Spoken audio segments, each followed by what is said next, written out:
This is the look of defeat.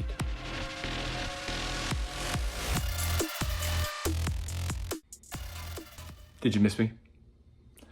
Okay, today we're gonna do headers on the truck because I apparently don't hate my life quite enough from what some people seem to say. Apparently this is quite the bitch project, but we'll see how bad it really is. I don't have time to do a regular walkthrough on this. I've basically got like 24 hours to get this done. So I'm just gonna kind of highlight some troublesome areas or steps that I think might need more attention by people. But with that, let's get rolling. Hi, it's me from the future. Two things. One, I didn't mention it in the video and I meant to, but I forgot. Spray all of the hardware with penetrating oil about a week ahead of time, so it has plenty of time to soak.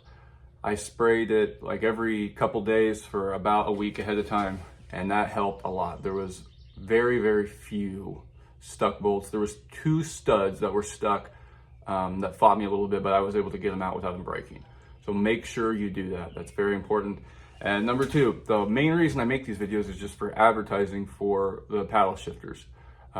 So if you don't know, I own Frostbite Fabrication. I make paddle shifters for the first generation Raptors and the 2011 to 14 F-150s. I'll put a link in the description, so if that's something that interests you, click the link, take you to the website.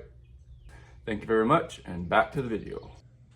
All right, we're gonna start by undoing everything from below, and then we'll see if we can get these manifolds snuck out of here. I know on this side that engine mount has to come out on the driver's side. And obviously the starter, but that goes without saying. Okay, 3 hours in, got everything undone on the passenger side. I have the block supported by a board with a bottle jack, and just make sure you put it on the front area where it's ribbed and it's flat. It's a good spot to support the weight of it. I wouldn't undo both motor mounts and put the weight on there, but it's been fine with one side. And then I got the motor mount, the dipstick tube, and the exhaust manifold out over here, and the starter, I guess, too. The bottom 4 bolts on the manifold, I used 3/8 flex head ratchet with a mid-leg socket and a couple different extensions. And then for the top bolts, for the front 2, I used wrenches, and then on the back 2, I used the same socket with a couple different other extensions. And then when you're pulling out the dipstick tube, be very, very careful. Use plenty of penetrating oil as you work this thing back and forth. I started by twisting it, and then I was able to kind of work it around, kind of side to side, twist it, whatever I could do, and it came out. It took about 30 minutes, but we got it out in one piece. These are notorious for breaking, so just use extreme caution when you take that out. But all right, everything's pretty much ready on this side. I'm gonna get this thing cleaned up over here, and we're gonna see if we can stab this thing in there. Okay, passenger side is totally done. Everything's back in. These things fit and look absolutely amazing.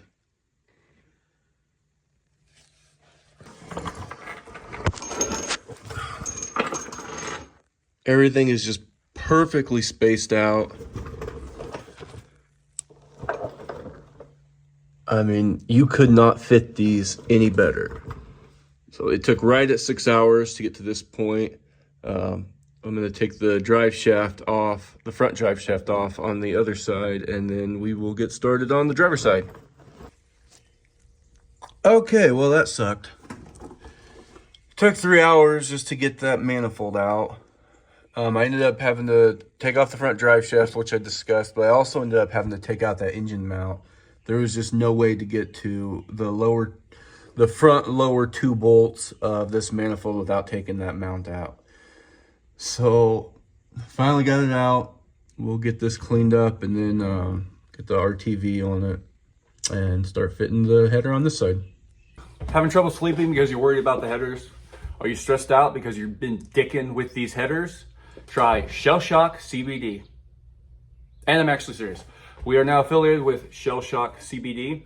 They are a veteran-owned CBD company out of Dallas, Texas. They sell a wide range of products. If you have stress, pain, anxiety, can't sleep, topicals, they've got something for pretty much any ailment you might have. They have a money-back guarantee on all of their products, so you have nothing to lose. If it doesn't work, you don't like it, whatever, get a hold of them. They'll get you taken care of. The two that I use regularly are the roll-on, roll-out, and the tattoo bomb. Let's just say, hypothetically, you had a boxing fight in Nebraska a couple weeks ago and you got your ass kicked and you were sore as shit. Rub that everywhere and it helps. It doesn't cure it, but it definitely helps. This one I use on all my tattoos. It just kind of brings the color back out and it moisturizes the skin, because I've had issues with, especially like over here on the real thick ones, with like eczema and stuff, and this stuff not only helps the tattoo look better, but it also gets rid of that really quickly. But if you use code Luke Gerard, LUKEGERARD, it'll save you 10% and you can still get the money back guarantee. And it also goes to help us here, so hopefully we can do more than one video a year. And shellshockcbd.com is where it's at, and use code Luke Gerard, LUKEGERARD. Thank you very much. Okay, this side's finally in and hooked up. I made a pretty critical error when I first put this in. Fuck! I took the motor mount out, which is right up in here. You can kind of see it up there. But anyways, when I took that out, I left it out when I put the header in, which screwed me, because I didn't realize it till after I already had the header completely sealed up and torqued down, that there is no way, no matter how high you jack the motor up, to get this mount back in with the header in place. So I ended up having to completely take everything apart and clean it, and then put the mount back in, bolt it to the frame, leave it unbolted to the motor so I could still jack the motor up, then put the header in and mount it, and then bolt the mount back in place. So that was a big waste of about 4 hours, but we finally got it done, got the front drive shafts back in. Now I just got to hook up all of the piping. It all just slides together and it's just clamps. There's really nothing to really even point out about that. It's pretty simple, but we'll get cracking on that next. That was not fun. The passenger side, which is the side that I always thought people referred to as the most difficult, actually wasn't that bad at all. Just take your time on it and get everything out of the way, and the bolts on that side are a lot easier to get to.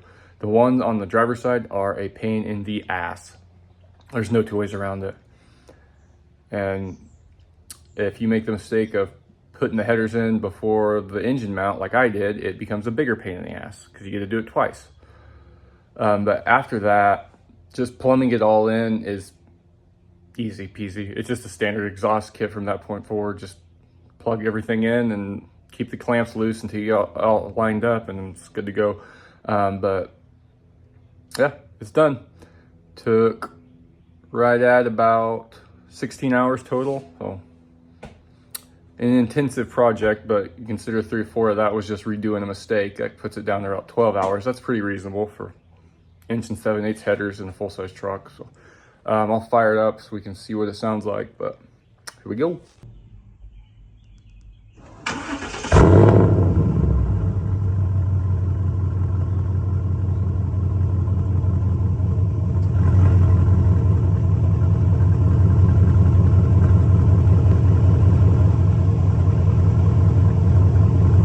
Well, thank you everyone for watching, and I'll try to make another video before another 1.5 years goes by. No promises though. Thanks guys. See ya.